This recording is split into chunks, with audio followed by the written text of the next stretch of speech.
Hello everyone, আমি তুলিস ওয়ার্ল্ডের আরও একটি নতুন ব্লগ ভিডিওতে তোমাদের সবাইকে স্বাগত। আশা করছি তোমরা সবাই খুব ভালো আছো। তোমাদের ভালোবাসা আর আশীর্বাদে আমিও খুব ভালো আছি। আজকের বারটা হলো বৃহস্পতিবার আর এখন ঘড়িতে বাজে হলো ওই 5টা মতন। আমরা বেরিয়েছি 4:45 নাগাদ। হাঁটতে হাঁটতে অনেকটাই চলে এসেছি আর দেখো ভোরের আলো এখানে ফুটতে শুরু করেছে অলরেডি। আর এখন যেহেতু একটু শীত শীত ভাব রয়েছে ওর জন্য অনেকটাই দেরি করে এখন ভোর হয়। আর যত গরম পড়বে তত আগে আগে ভোর হয়ে যাবে, তখন আরও মর্নিং ওয়াকে বেরোতে হবে অনেক আগে। ঘুম থেকে উঠি ওই 4:30 একটু আগে, যেহেতু ফ্রেশ হতে অনেকটাই লেট হয়ে যায় ওর জন্য আগে উঠতে হয়। আর একটু রাত থাকতে বেরিয়ে পড়ি, মানে তখনও ভোরের আলো ফোটে না। ঝিঝি পোকার ডাক শুনতে পাওয়া যায়, কুকুরের ডাক শুনতে পাওয়া যায়। আর ওরা তো ভাবে যে কোন চোর এসছে এত রাতে আমরা বেরোই। আর কেন বেরোই বলো তো, খুব ভালো লাগে যখন ভোর থেকে মানে রাত থেকে আস্তে আস্তে ভোর হয়। সেই সময়টা এতটা ভালো লাগে যে কি বলবো তোমাদের। তোমরা কারা কারা আমাদের মতো এরকমভাবে ভোরে ওঠো একটু কমেন্ট করে জানিও তো। আর যারা এরকম ভোরবেলা মর্নিং ওয়াকে বেরো তারাও নিশ্চয়ই আমার মতো এইরকম সকালের সৌন্দর্যটা উপভোগ করো, আমি জানি। এরকম ভোরবেলা ওয়াকে বেরোলে কিন্তু একটা এনার্জি পাওয়া যায়, যেটা সারা দিনের কাজকর্মের জন্য যথেষ্ট।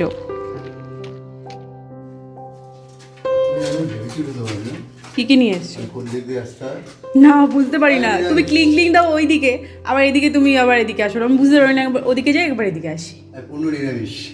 কেন চিকেনের নিরামিষ? কি সব বলে বন্ধুরা, দেখছো কি সব বলছে। চিকেন বলে নিরামিষ, কবে থেকে হলো? কি কি নিয়ে এসছো বাবা? এত বড় বেল নিয়ে এসছো? এই তো বিশাল বড় বেল, কিন্তু একটু পাকবে মনে হচ্ছে। কার বাড়িটা পাকা না তো? ও ওইটা দুটো নিয়ে এসছো? হ্যাঁ এটা পাকা আছে।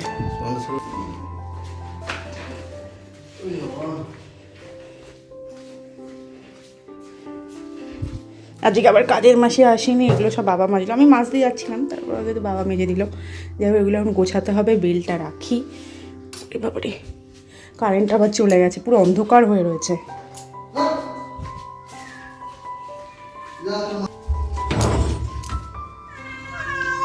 কি হয়েছে? মা মেয়ে ঝগড়া করছিস কেন? কি তোর ওটা মেয়ে চিনতে পারছিস না? ঝগড়া করিস না, মা মেয়ে দুটো মিলে থাক।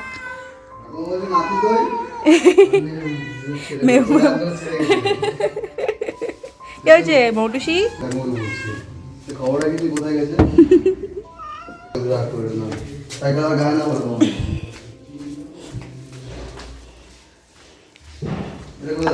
এত কি ও আলুতে ভার হয়েছে, তাই বলি এত ভার হয়েছে কেন? এই তো এখানে যেটা খাবে, ইয়ে করবে না, মাংসটা ধুয়ে দেবে না? আমার বড় দিক দিয়ে ভালো, খুব আমাকে খুব হেল্প করে দেয়।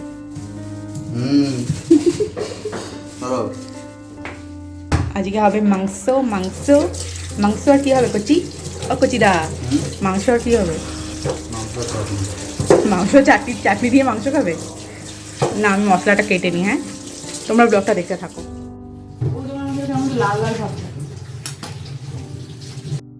বিয়ের আগে আমাদের রবিবার করে মাংস হতো, আর ছুটির দিনে যখন বাবার ছুটি থাকতো বা সরকারি ছুটি যেরকম হয় যে দিনে ছুটি থাকতো সেই দিনে চিকেন বা মাটন হতো।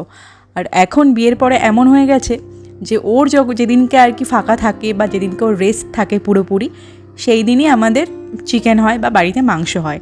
ভালো মন্দ খাওয়াটা সেই দিনই হয়, কারণ ওর যা ডিউটি তাতে হাইফাই খাবার খেয়ে ও ডিউটিতে যেতে পারে না, আর এটা উচিতও নয়। ওর জন্য যেদিনকে ওর পারফেক্ট রেস্ট থাকে বা একটু ফাঁকা থাকলো, ওর তো ছুটি বলে কিছু নেই, তো সেই রকমভাবেই আমাদেরকে ম্যানেজ দিয়ে চলতে হয়। তো যেহেতু কালকে ও ডিউটি থেকে এসেছে রাত্রেবেলা, তো আজকে বললো যে বোর্ডটা একটু বড় আছে, আজকে আর ডিউটি হবে না, হতে হতে কাল হয়তো ভোরবেলা। তো আজকে পুরো দিন যেহেতু রেস্ট, তো ও আজকে চিকেন এনেছে। আর ওর যদি একটু রেস্ট থাকে বা একদিন রেস্ট থাকে তাহলে আমাকেও হেল্প করে দিতে পারে, আর আমার খুব সুবিধা হয়। আর ও যদি হেল্প নাও করে আমি পুরোটা করে নিতে পারবো। ফারাকটা হলো আমার একটু লেট হয় যেদিনকে ও হেল্প করতে না পারে আমাকে। কেউ একজন সাহায্যের থাকলে একটা ব্যাপার সুবিধা হয় কি, তাড়াতাড়ি হয়ে যায়, আর যে রান্না করছে বা সে যে সব কাজ করছে তার উপর একটু চাপটা কম পড়ে। আর সেটা আমার বর খুব ভালো বোঝে, বর কেন আমার বাবাও খুব ভালো বোঝে, আমার বাবাও খুব হেল্প করে দেয় আমাকে। এবার তোমাদের অনেকের মনে প্রশ্ন জাগতে পারে, কী রে বাবা বউটা বরকে দিয়ে কাজ করাচ্ছে, কিন্তু বিশ্বাস করো এটা শিক্ষা আমার শাশুড়ি মার কাছ থেকেই ও শিক্ষাটা পেয়েছে। আশা করছি যে ও কোনো কাজের মধ্যে এরকম তারতম্য করে না যে এটা ছেলেদের কাজ, ছেলেরা করতে পারবে না। ও আমাকে সব কাজে হেল্প করে। এমনকি যখন আমরা বাইরে থাকতাম, ওয়েস্ট বেঙ্গলের বাইরে, তখন ও আমাকে প্রায় অনেক কাজই করে দিত। ঘর মুছে দিত, বাসন মেজে দিত যদি থাকতো যখন।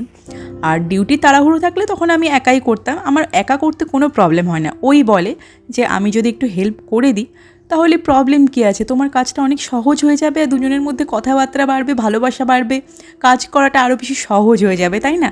তো ব্যাপারটাকে সিম্পলভাবে দেখলে কিন্তু একদমই সিম্পল। আর যদি সেইভাবে দেখতে যাও তাহলে বলতেই পারো, অনেকের মনে অনেক প্রশ্ন আসতেই পারে যে কেন আমি বরকে দিয়ে কাজ করাচ্ছি। এটা সম্পূর্ণ ওর চয়েস। ওই আমাকে বলে যে না, তোমার কাজে আমি হেল্প করে দিচ্ছি। So sharing is caring. তো এখন আমার বর হচ্ছে, আমাদের এই সামনে একটু জমি ছাড়া আছে, তো সেখানে লাল শাকের বীজ ফেলেছিল, তো ওখান থেকে অনেক লাল শাক হয়েছে। 3বার আমাদের মোটামুটি খাওয়া হয়ে যাবে এরকম। তো প্রথমবারও খেয়েছি, দ্বিতীয়বার এই যে এখন তুলে দিচ্ছে, আরও মনে হয় 2বার হয়ে যাবে আই থিঙ্ক।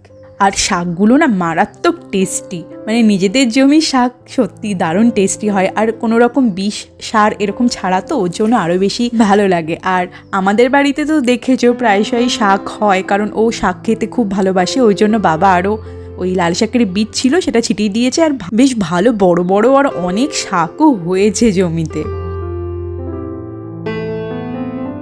তো এখন ওই 11টা মতন বাজে, আর এখন হচ্ছে আমি রান্নাঘরে ঢুকেছি। আজকে একটু দেরি করেই রান্না শুরু করেছি, কারণ অনেকটাই বেলা হয়ে গেছিলো। হেঁটে এসে তারপরে টিফিন করে তারপরে শাকটাও তোলা হলো।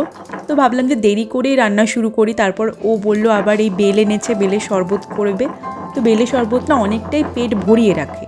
তো আমি বললাম যে একটু দেরি করেই শুরু করি, বেলা করে খেলে তো অসুবিধা কিছু নেই, আজকে তো তোমার নাইট ডিউটি পড়বে না, তাই জন্য একটু বেলা করেই খাই, ওর জন্য দেরি করেই শুরু করেছি। আর ওদিকে তোমার শাকটা করব, আর এদিকে আমি মাংসটা ম্যারিনেট করার জন্য আদা রসুন বেটে নিলাম শিলনোড়ায়। আর এদিকে হচ্ছে কালো জিরে আর শুকনো লঙ্কা দিয়ে শাকটা চাপিয়ে দেবো, শাকটা হতে থাক। আর ওদিকে মাংসটা ম্যারিনেট করে কিছুক্ষণ রেখে দেবো, ওই 30 থেকে 45 মিনিট মতন।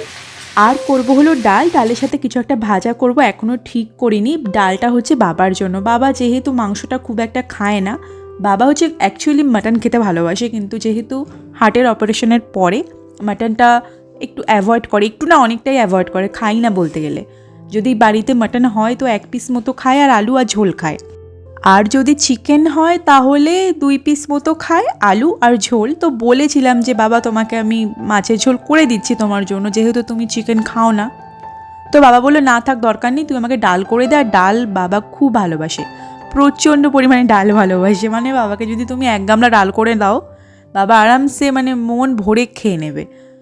মানে মাছের থেকেও বাবা খুব ডাল ভালোবাসে। তো বললো তোকে কিচ্ছু করতে হবে না, তুই আমাকে শুধু ডাল করে দে, আর কিছু একটা ভাজা ডালের সাথে, আর ওই মাংস দিয়ে খেয়ে নেবো আমি। তো সেপ্টেম্বরে বাবার জন্মদিন ছিল, তো বাবাকে বলছিলাম তোমার জন্য আমি কী করে দেবো বলো তো, তুমি তো শুধু ডালই খেতে ভালোবাসো, তুমি যে মাছ মাংস তোমার জন্য করে দেবো, মাছও তো তুমি রিচ করে খাওয়া পছন্দ করো না, সিম্পল পছন্দ করো। তো জন্মদিনে কেউ সিম্পল তো খায় না, একটু তো রিচ খায়, মানে আদা রসুন বাটা দিয়ে বেশ কালিয়া মতন, তো সেগুলো বাবা পছন্দ করে না।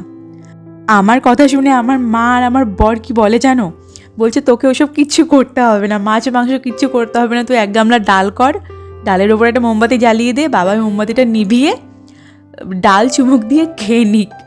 আমি শুনে বলছি এটা কিন্তু বেস্ট আইডিয়া, বাবা যা ডাল প্রিয় মানুষ, এইটাই হচ্ছে বাবার জন্য পারফেক্ট আর আইডিয়াল খাবার।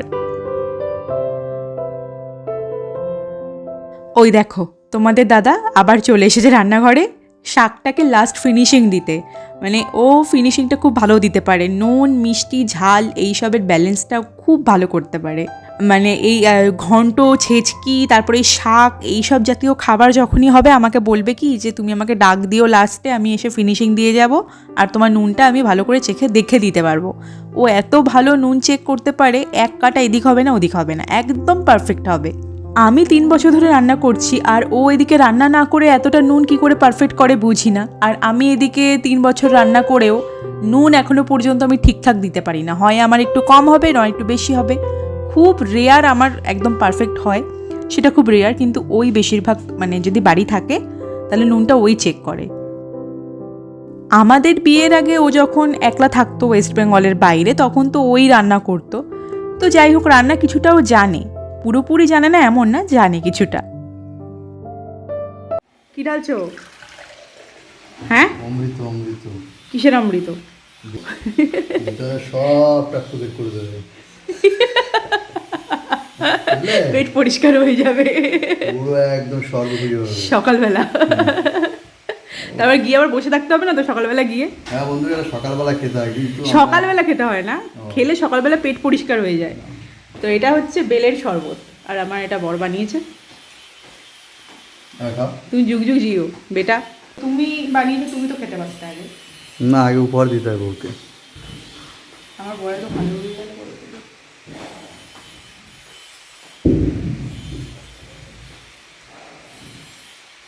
দেখি মুখখানা। ও তুমি যেন দোকান খুলতে পারো গো বেলের শরবতে। নুনটা সামান্য একটু বেশি হয়েছে, বাদ বাকি সব পারফেক্ট একদম, একটু সামান্য বেশি হয়েছে। সত্যি অমৃত। ভাগ্য করে একটা বর বর দিয়েছে ভগবান আমাকে।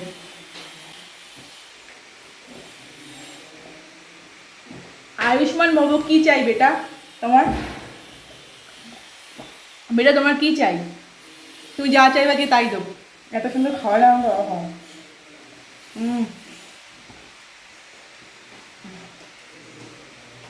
এবার তুমি খাও। না তোমার, তুমি তো রাখলে। অপূর্ব। একটু নুনটা বেশি হয়েছে না? না, সামান্য না, না, আমার মনে হলো একটু নুনটা বেশি। হ্যাঁ, সামান্য একদম। বেলের শরবতে নুন দেয় না, দেয় হালকা অল্প, ব্যালেন্স করার জন্য। লেবু দিয়েছে তো। কেমন বানিয়েছি আমি? আমার তো ঘুমেছে গেল। উফ বাবা, এমন বর ভাগ্য করে কোথায় পাওয়া যায়? থু থু থু থু থু থু থু থু থু। একটু নিজের গায়ে থুতু ছিটিয়ে নিলাম যাতে নজর না পড়ে। অল্প একটু আমি দাও। এটাও ভালো হবে।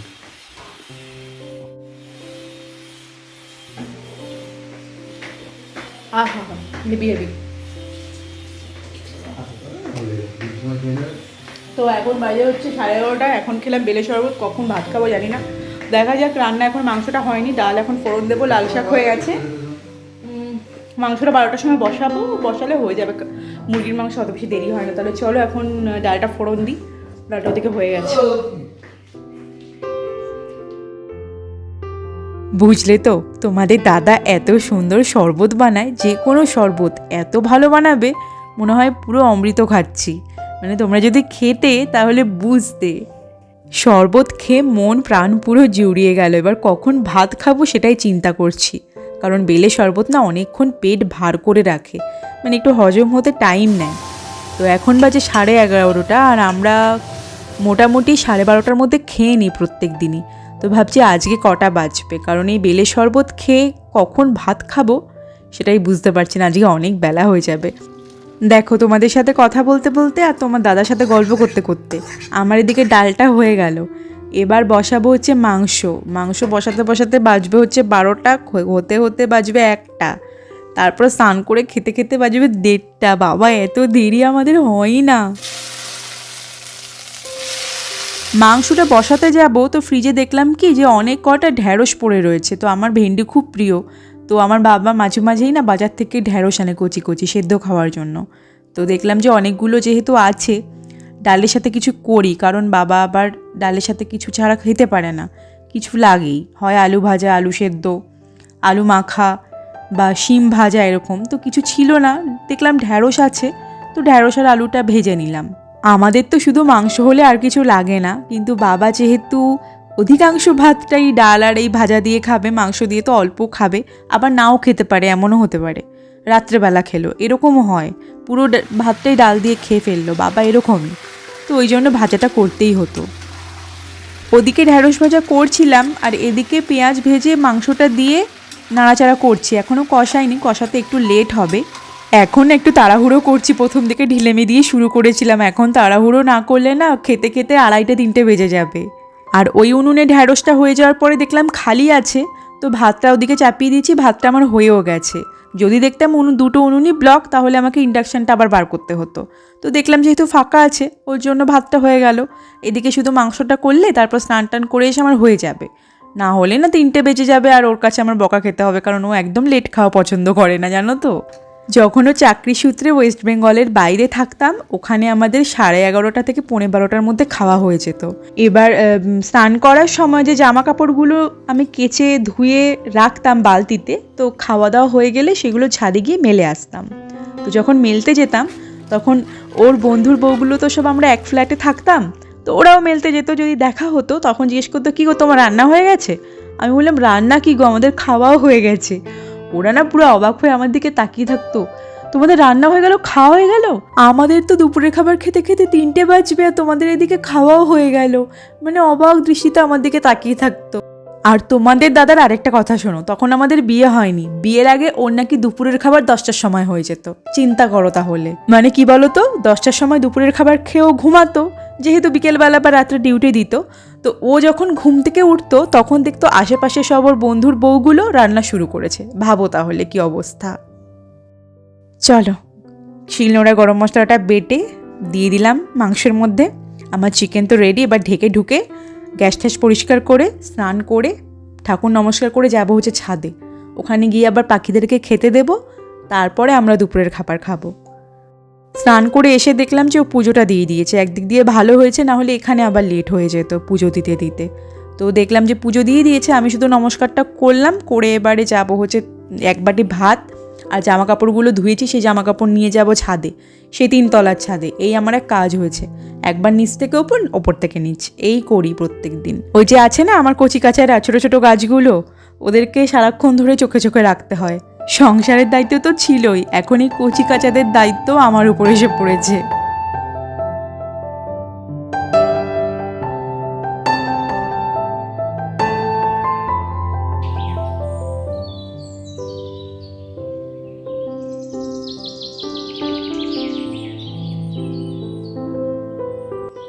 দুদিন আগে এখানে তো প্রচণ্ড ঝড় বৃষ্টি হয়েছে, অতটা এখানে হয়নি, মানে আমাদের এই কাপাতে অতটা ঝড় হয়নি, কিন্তু রানাঘাটের ওদিকে গেছিলাম একদিন, যেদিনকে ঝড়টা হয়েছিল রানাঘাটে তো প্রচুর ঝড় হয়েছে, মানে বাম্পার ঝড় যাকে বলে, গাছপালা উল্টে ফুলটে, আমাদের সামনেই ঝড়টা হয়েছে।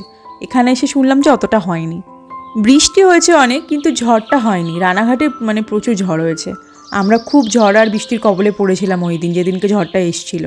তো আজকে একটুখানি হয়েছিল বৃষ্টি 1 ঘন্টার জন্য, তারপরে দেখলাম রোদ উঠেছে, সেই ভেবেই আমি জামা কাপড়টা ভেজালাম। দুপুরবেলা এই মেলতে এসে দেখি কি আবার সাজিয়ে গুছিয়ে আসছেন উনি।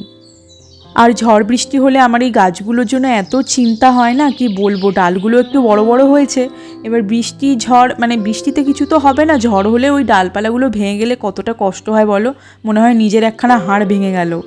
কি বলো তো, শান্তি মতো 2-1 দিন কোথাও ঘুরে আসবো, এদের চিন্তায় চিন্তায় আমার ঘুম আসে না, মানে যাবো যে আমি যেতে পারি না একমাত্র এদের চিন্তায়। কষ্ট করে বড় করেছি বলো, এরপর যদি একটা ডাল ভেঙে যায় বা যদি কিছু হয় গাছগুলোর, কতটা কষ্ট হয় এটা যাদের ছাদ বাগান আছে বা যারা গাছপ্রেমী তারাই জানে একমাত্র। দেখো কি সুন্দর ফুল ফুটেছে বলো, আজকে পঞ্চপাণ্ডব এসেছে, মানে 5টা জবা এসেছে গাছে, আরও অনেক ফুল গাছ আছে। তোমাদের 2-1জন তোমরা আমাকে বলেছো যে ছাদ বাগানের একটা ভিডিও করতে বা কিভাবে আমি গাছের যত্ন করি সেই রিলেটেড একটা ভিডিও আনতে, তো আমি অবশ্যই আনার চেষ্টা করব, যে আমি কিভাবে পরিচর্যা করি বা যাবতীয় তথ্য আমি দেওয়ার চেষ্টা করব, সেই ব্যাপারে আমি ভাবছি। অবশ্যই দেবো, ভাবছি না দেবো, অবশ্যই একটু টাইম দাও, আমি দেবো। তবে আগেই বলে দিচ্ছি আমি কিন্তু অতটা পারদর্শী নই, কারণ আমি সবে সবে শুরু করেছি, তবে আমি কি করি পার্সোনালি সেইটা আমি তোমাদেরকে বলবো, তোমাদের যদি একটু হেল্প হয় তাহলে তোমরা অবশ্যই আমার এই ছাদ বাগানের ভিডিওটা ফলো করো। আমি যতটুকু পারি আমি ততটুকুই দেবো, আমি যতটুকু যত্ন করি ঠিক ততটুকুই তোমাদের সাথে শেয়ার করবো, একটু বাড়িয়ে বলবো না কমিয়েও বলবো না। চলো পাখিদের খাবার দেওয়া তো হয়ে গেল, এবারে আমরা খেয়ে নিই।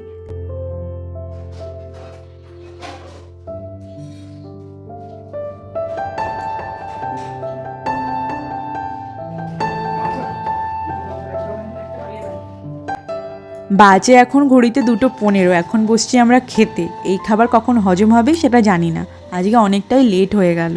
এখন তাড়াতাড়ি করে খেয়ে একটু রেস্ট নেব, কারণ সকাল থেকে রেস্ট নেওয়া হয়নি।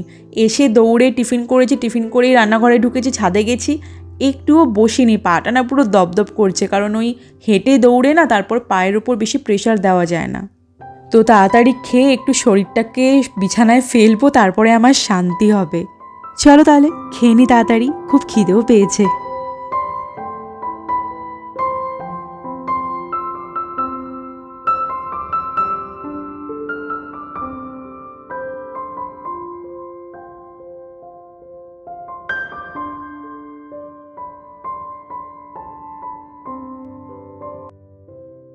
আজকে খাবার খেয়ে এতটা শান্তি পেয়েছি না কি বলবো বন্ধুরা, মানে খিদে পেটে খেয়েছি তো, প্রত্যেকটা খাবারের অন্নকে মনে ছিল এক একটা অমৃতর কণা।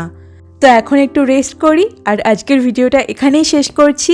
আজকের সিম্পল ব্লগটা তোমাদের কেমন লাগলো সেটা অবশ্যই আমাকে কমেন্ট করে জানিও। ভিডিওতে একটা লাইক করে দিও। কিছু জানার, জিজ্ঞেস বা কিছু বলার থাকলে সেটাও আমাকে কমেন্ট করে জানাতে পারো। তাহলে চলো আজকের মতো টাটা, দেখা হচ্ছে নতুন কোনো ভিডিও নিয়ে খুব তাড়াতাড়ি। ততদিন পর্যন্ত ভালো থেকো, সুস্থ থেকো আর নিজের যত্ন নিও। টাটা।